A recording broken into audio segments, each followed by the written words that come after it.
Presidenti i Republikës së Kosovës Vjosa Osmani është bërë njëra nga 19 nënshkruesit e Bordit të Paqes, një mekanizëm ndërkombëtar i themeluar me iniciativë të presidentit amerikan Donald Trump me qëllim rindërtimin dhe stabilizimin e Gazës pas luftës 2 vjeçare shkatrimtare.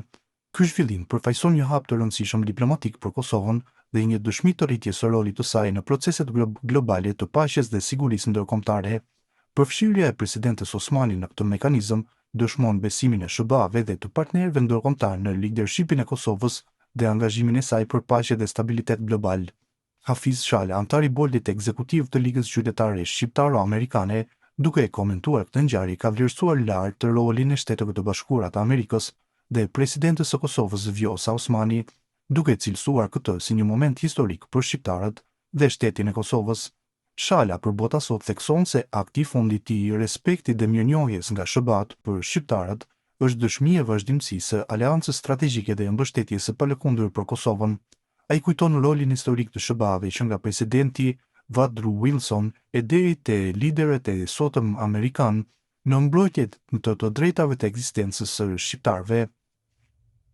Kush nuk po ndihet krenar me këtë akt të respekti e mirënjohje për popullin shqiptar të shtypur,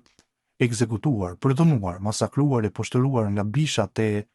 ardhacakëve nga Karpatet, të cilët ju vërsulën popullit dërdan për t'i zhdukur mundësisht nga harta e botës. Shpëtimtari ynë historike, gardiani aktual që po e pason dhe respekton amanetin e Wilsonit, i cili e shpëtoi atë pjesë të mbetur të Shqipërisë nga gllabërimet e fqinjve tanë pas deklaratës historike se ajo do të ekzistojë, që nuk kupton se edhe dardania nën mbrojtjen amerikane do të ekzistojë dhe do të prosperojë duke u bërë pjesë e strukturave relevante ndërkombëtare, amanet i cili ishte edhe është aktualisht e i sigurt edhe në ditët e sotme.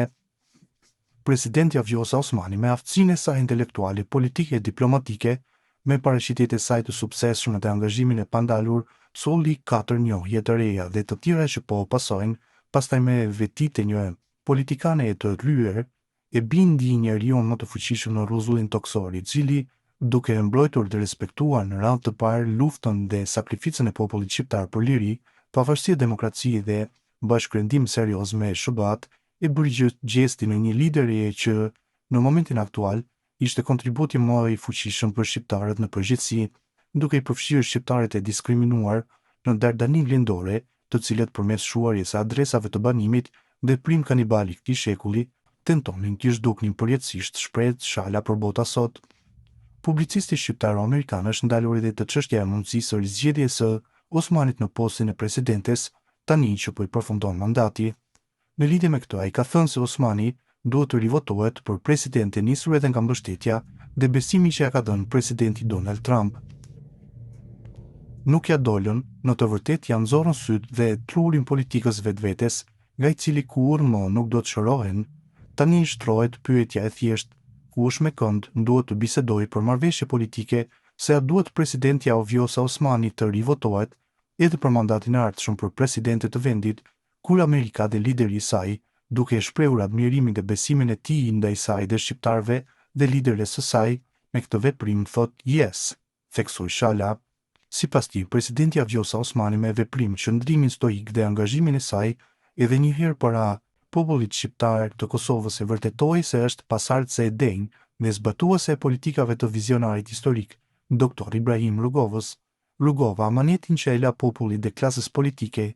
ishte dhe është me Amerikën bashkë në përjetësi, nënvizoi Shala. Vula ish presidenti tani e presidentes me flamurin e dardanisë në zyrën e presidentes në xhipin zyrtar bashkë me flamurin shtetërore kombëtar, është dëshmia më e fuqishme se doktoresh Vjosa Osmani në mënyrën më të vendosur do të zbatojë amanetin dhe porositë e tij, theksoi ai.